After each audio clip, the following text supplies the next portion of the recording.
Club Solutions Magazine podcast. Excited to introduce today's guest, Chris Smith, the CEO and president of Fitness World.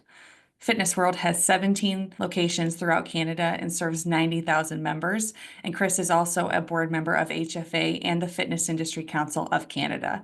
So he has a really unique perspective on global fitness industry trends and what operators need to know. This is a very high-level macro view of things going on. So we talk about political advocacy, we talk about GLP-1s, advice for navigating economic uncertainty. So if you want to understand, what's going on a global scale, this is the conversation for you. Really excited to pick your brain because, you're a board member of IRSA, well now HFA, and the Fitness Industry Council of Canada. So some, really unique perspectives there. And I was wondering if you could just start by sharing some of the top trends you're seeing in the fitness industry. I think the industry as a whole, and certainly I wear a couple different multiple hats, and I like to actually wear hats. I took one off for today in terms of for our conversation.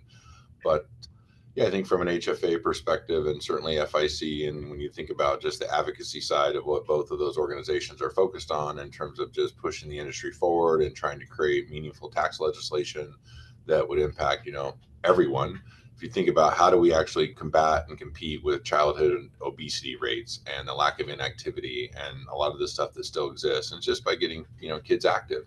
And so some of that's through the physical education, and hopefully states will continue to, make a push in provinces around child activity and those sorts of things. And at the same time, just what else can we do, right? So to give parents a bit of a break. And so whether it's the Fit Act or some of those things that we're working on, it's interesting. I was also just over at FIBO and was at the European Health and Fitness Forum the day prior and saw the Europe Active report on the state of the industry from a European perspective. And there's still no doubt that North America leads the way from an overall, active, quote unquote, citizens engaged in fitness. That being said, our morbidity and or obesity rates are still some of the highest, right? So there's a bit of a hypocrisy somewhere that lies in between, right? So it's kind of a tale of two stories. It's the haves and the have-nots. And that haves and have-nots for me is those who have health and wellness and those that don't, right? And how do we get that to them? Because everyone deserves that, right? It means better sleep. It means less disease. It means better quality of life. It just means so much. And so that's kind of really what's at stake. And so I think as an industry, that's what we're pushing forwards and pushing towards. And that's really through advocacy. How do you do advocacy? Well, you have to have meaningful information that you can share with government officials and decision makers. Where does that information come from? That research, if you will, that you're going to educate people on, right? So that's really kind of the core pillars, if you will, of the HFA, right? Which is like, hey, research, education that leads to meaningful advocacy. And so that's really, I think, from that quote unquote trend, direction, or focus that I would say the HFA, has, and I would certainly hope continues to have. And then I think just from an industry perspective, yeah, I think there's just unprecedented growth right now. And there's stuff that I think many folks went from, hey, how are we going to recover to, wow, look at this growth story and what is going on here. And so obviously last week, there was news populated around the Crunch transaction. I don't know any details, but I'm sure it was meaningful. I'm reading about that EOS is potentially going to market. I've heard about a couple other HVLP type categories are going to market. And, all those are getting private equity interest as well. So when the private equity venture capital is really wanting to kind of step in and you look at the volatility of some of the other things going on in the markets, nobody's shying away from fitness, right? It's a revolving cash business. It's very profitable, obviously. Even the European Health and Fitness Forum shared a really interesting stat. For the first time kind of in the history of the industry from a European perspective, the health and fitness sector is bigger than European football, AKA North America, we like to call it soccer. So think how big that sport is in Europe, right? And the industry is now bigger than that. Yeah. In Europe, right? So that's just I think a sign of the growth that we're having. And again, a lot of that even in Europe is driven by the HVLP. I look at that as also like there's nothing but good there, in my opinion. And certainly I operate within that segment continuum from an HVLP 2.0, 3.0 concept, whatever you want to call it, from amenities and services. But when you think about from the high-end luxury lifestyle clubs, and in our North America, I would say like that's the Bay Clubs, Lifetime Fitness, like those folks that are just doing phenomenal work in terms of that category, all the way down through the segments of 24-hour and LA Fitness and Anytime Fitness, and then boutiques, and we got F45 and Orange Theory and Barry's Boot Camp and all these other great folks that are doing such phenomenal work, across the country. There's just so much growth going on right now. So I think that's a trend. What is that driven by? Well, I see a lot less kids vaping now than I did 5 years ago. It's not that I don't Thing. still see kids Yeah. vaping, but they're going to clubs and they're working out. People, I hear some people complain like, "Oh, my clubs are full of all these kids." I'm like, "That's phenomenal. That's Yeah. not a bad thing." So again, back to that continuum of what we have and what we can do, right? It's just like, what does that look like, and how do we kind of, you know, move forward and do that just in the right way. And then other industry stuff that you just see from whether know what a show you go to or where you go or what people are talking about is just recovery. And so I think people continue to figure out what does that mean in their business model. And so whether that's red light therapy or cold tubs or, the hyper ice, the therabodies, like it varies, right? And everyone's just kind of thinking about how does that still apply to their business. I'd say, I'm proud of the fact that we got that one right pretty fast.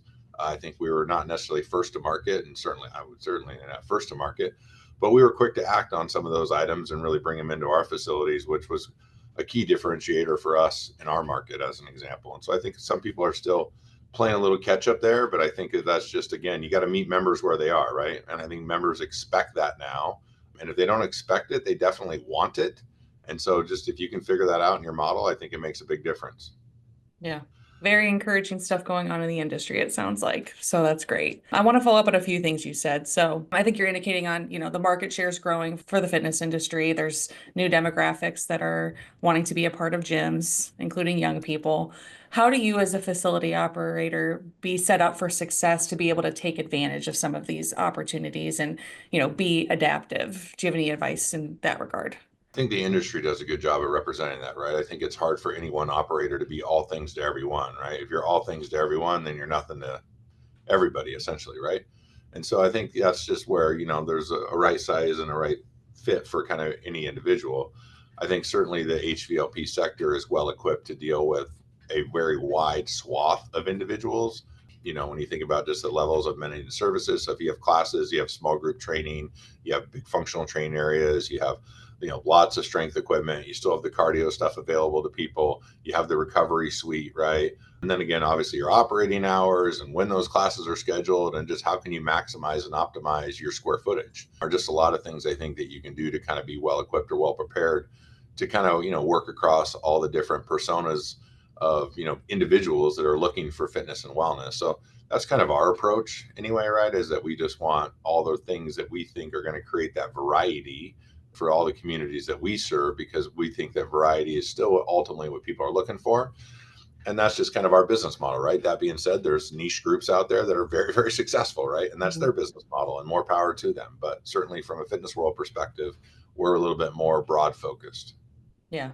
Talked a little bit about the economy and how, fitness might be a little bit recession proof, essentially. I feel like, if you're a bigger club, maybe you aren't as concerned about economic uncertainty, but there are some smaller, business owners who are a little bit nervous about the state of the world right now. And, what advice would you give? Because you've navigated through, uncertainty before, whether it was COVID or bankruptcy. So just would love to hear your advice for operators who might be a little worried. Well, I think you always got to be worried, right? When there's economic uncertainty and, the taxes and tariffs and all the things that, individuals are kind of currently dealing with in the current environment, and just try to understand that. I think from an existing club portfolio, there's not necessarily a huge impact. There's some parts and some different issues in terms of where things are maintained and how you kind of go about that. I think you can navigate that a little bit by just getting ahead of it a little bit. So certainly ordering some extra parts, even if you're like, well, I'm a small operator and only have 10 treadmills. Well, buy an extra deck and buy an extra, tread right now, and just go get ahead of it, just in case that's something that you're generally worried about or you want to be ahead of some stuff. For us, like, we have a whole parts warehouse, so that's how we stay ahead of it. And then certainly just figuring out, if anything, I think it's going to impact new club growth potentially, depending on what equipment manufacturers you're using or what you're doing. It's going to impact people differently. Now, certainly for me as a Canadian business, right? Like, we're going to land product in Vancouver and get it direct if that's what we needed to do. And certainly we don't have this tariff situation, but from a full North American perspective, and certainly US operators, from a new club growth, like there's real costs there, right? So if it was costing $3 million to build a club, now it's going to be 3.75 million to quote unquote potentially build a club. When you think about the steel, the aluminum, the sheetrock, and all this stuff. And as much as it's like, yeah, I'd love to see manufacturing return to the United States, but that stuff can't happen overnight either, right? And so as people start to think about what that looks like, there's some real challenges there. I've certainly talked to a number of equipment CEOs in the last, you know, 30 days even that are all, yeah, they're very concerned, right? And some of the bottom line impact of what this could mean to them, certainly short term is not good news, right? It's a real challenge. But I think it's just something as an industry that we'll overcome. We've had to overcome a lot as an industry in the last, several years, and that's all the way from not having a seat at the table, not being thought of as we went through kind of the challenges of the pandemic to even right now. I still think we're fighting for respect on Wall Street in terms of being a credible business and an industry that is, really something that folks should invest in highly. I mean, some of our best companies are severely undervalued, even from a publicly traded standpoint. That's my perspective. I think that they're really sound businesses. And if you look at what they're doing and how they operate, I mean, it's pretty incredible what they're doing. And yet Wall Street doesn't necessarily give them the same respect as they might give some startup that literally has no time or energy behind it, which to me is kind of a little bit mind blowing and a little bit truthfully irresponsible by some stuff. So Yeah. anyhow, I know I'm giving long answers today, so I apologize to the audience. They're like, God, this guy needs to shut up. No, no, no one's thinking that. But that's why it's so important, going back to what you were saying about political advocacy for clubs in the industry to be involved so that we can, hopefully better navigate circumstances like the ones we're in now. Yeah, and I mean, look, we've got an administration in the Oval Office right now that a lot of people in the industry wanted, and we've got a lot of people in seats from Mr. Kennedy all the way to Dr. Oz and some others that are in really prominent positions from a quote unquote decision making matrix, if you will, to kind of really push health, wellness, fitness forward in a really meaningful way and create some really great change for United States. And so it'll be interesting to see and really follow the action that they take. And I'm encouraged they're going to find a way to get it done, but it needs to happen, right? Our industry wants it, but I genuinely believe, just as an American citizen, that it's the right thing to do. So I just hope that all the individuals can put aside some of the bipartisan differences and challenges they have and just look out for the best interests of Americans in general with some of that legislation and stuff that's going on directly from a U.S. perspective to just make the right decision. And then again, truthfully, we have an election going on in Canada right now. And so regardless of who wins the election, I hope they can do the same thing from a Canadian perspective, because we've had similar tax legislation that the FIC, Fitness Industry Canada, has been pushing on for years as well. And so I'd love to see them do that again for the constituents of Canada, right? Do what's right for the people. And often those decisions are easy to do, but harder to get done, right? Simple isn't always easy. Yeah, for sure. Well, another hot topic that's really big in the industry right now that we talked about last time we spoke was GLP-1s. And I know you had some hesitations about clubs being kind of involved in at least the just distribution of them. I was wondering if your opinion had changed on that or if you kind of still feel the same way. Well, I think my original hesitation that when we last spoke was really around being tip of the spear, right? And I think it's hard to be tip of the spear. Yet obviously we've had folks in the industry that have dipped their toe or they're all the way in, right? They're up to their ankles, their knees, whatever. I think it's really practitioner driven. So I think if you're just out to kind of make a buck and you're just trying to find a way to kind of make money, I think you ought to look at your whole service model maybe and look for other ways to make money. That being said, are there clubs and club groups and people within the industry that are doing it and doing it right or well? Yes. And so when I say practitioner driven, like they have a chief science officer, they have multiple doctors, they have a board of people, they're following the research. Like this is what people study, and like they've invested their lives into, call it metabolic human health, biology, so on and so forth. Like that's the right way to go figure it out, right? And then if through that they can partner with the other side of the continuum, which is, hey, we've got these qualified physical therapists, personal trainers, individuals, psychologists in some cases, when we're talking about behavioral change to help people have meaningful long-term, weight loss and so on and so forth. And again, there are people that have that level of continuum and practitioners. I mean, I got an opportunity to take a look at some of the work that Lifetime's doing with their Myora, and I'm probably saying it wrong. Their I don't know Myora, either. Myora clinics. But anyway, they're doing some incredible work, right? And it's really impressive what they're doing, truthfully. I mean, it's very, very impressive what they're doing. And so again, if done the right way, then I think, yeah, it makes sense. I just think that what I'm really cautious on is what I would call bad actors just trying to make a little bit of money and not necessarily doing it the right way. I still Yeah. would 100% advocate for the, regardless of muscle wasting, or people want to say, well, the research on that is still a little bit inconclusive. There's been like mixed research on is muscle wasting real or not. The argument on is strength training good for you? The answer is Yeah. yes. So regardless of muscle wasting, I still advocate for, look, if you're going to go do that and that's the solution you need, by all means, to each their own. And if that's what you need, then by all means go get it. That being said, there's still other solutions. Can you lose weight through diet and exercise? The answer is Yes. yes. Is it really hard to do? The answer Yes. is yes. Is it really hard to make sustainable long-term life behavioral changes? The answer is yes. So yeah, can GLP-1 help certain segments that maybe just can't figure out all the rest of it for whatever reason? Sure, it can. The answer is yes, it can.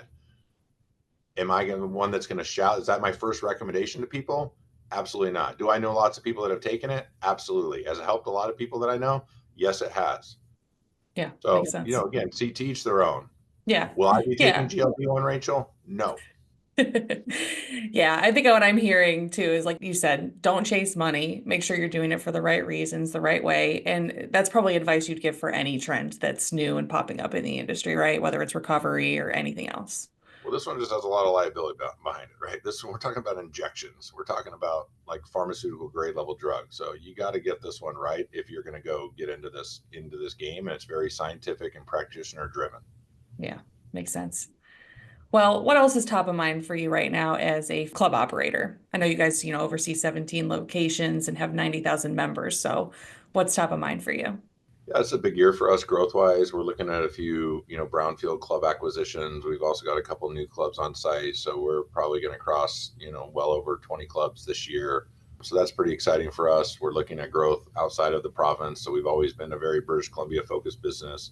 So we're looking both, potentially south down into the US, truthfully, for growth, as well as we're looking, east as it relates to growing out of Canada, as well as we've built out kind of all of our franchise stuff that we're going to launch later this year. So we're going to be taking, a number of big kind of growth initiatives from a fitness world perspective. So those are all very exciting and compelling and got a lot of energy and effort behind those. But yeah, there's a lot of plates in the air, a lot of wheels spinning, that sort of thing, but certainly going to be a good year. Yeah, that's awesome.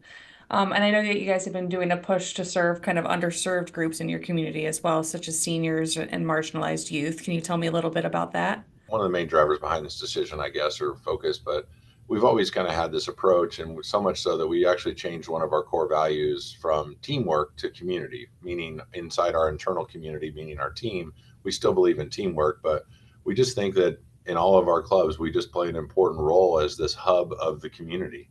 And so, from a fitness and wellness perspective, and there's just a lot of businesses that the intersection of service and people and connection isn't what it used to be. I'd use Starbucks as a good example, truthfully. And I know that they're trying to fix that, right? But everybody orders online. They put the drink on the counter. People walk in, they get their drink, they walk away. There's no casual conversation anymore. The people you bump into, it's just not the same vibe. And that's not just them, it's everywhere. And that's fast casual restaurants. That's just all these things. So our clubs are still one of these refuges of community where people, see people they know, they talk to people, they see that.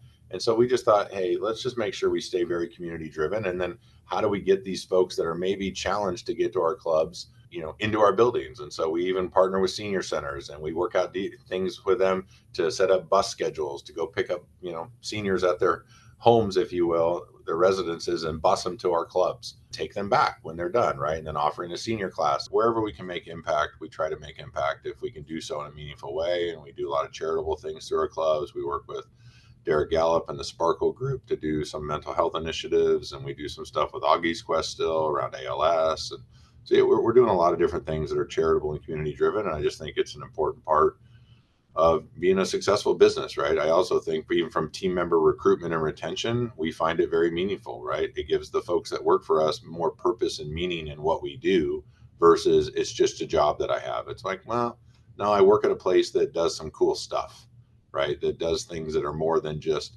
obviously we're in a for-profit business, right? Like, yes, we're trying to make money, but how do we make money, right? And so I think that that's just an important part that we can step back and reflect on and be proud of. Yeah, I mean, I think it's a huge advantage for clubs to really lean into the community aspect with cell phones and kind of like going back to what you were saying about how, people just don't chit chat in line anymore. I feel like the loneliness epidemic is still a huge thing that we talked a lot about for a little while, but it seems to kind of have drifted off in terms of, a main talking point. Yeah, I think it's still there. I mean, I think that's why the DECA, I think that's even why CrossFit has continued to have success. I think that's why High Rocks is exploding, right? It's this community aspect of like I get to go to a place with like-minded individuals, people I've never met before. Now I'm at the starting line and like we're high-fiving people and like good luck, like have fun. And it's like they've never met them before. But they're Yeah. just excited to be doing something with other people that is also in that spirit of like fitness, wellness, and whatever. And that's what I do love about all those events is yes, you can race each other or you can race others, but really you're just racing yourself, right? It's you versus you. Can you get a little bit of a better time than you did the last time you did that event, whether it was a year ago, you're doing one every month or whatever it is. And again, they're very community driven, which is why I think they're also seeing such explosive growth. Yeah, for sure. Well, what would be any final parting words for the audience? I would actually just tell you guys, my parting words would be support people like yourselves, support people that are driving the industry forward. So, the work that you guys are doing at Club Solutions is fantastic. I think you guys are doing a lot for the industry to kind of shout out the right messaging and perpetuate the right businesses that are doing the right work, right? Certainly, we're not celebrating bad actors from an industry and a media perspective that covers our industry. So, I'm certainly appreciative of all the work that you folks do. And Thank so, you. yeah, that a final message to the audience is support people like you because you guys are doing a great job. Oh, thank you, Chris. Well, I appreciate all the work you're doing with advocacy and moving, the health and fitness of the world forward. So appreciate what you do as well. All right. Well, thanks for your time today. Yeah, thanks, Chris.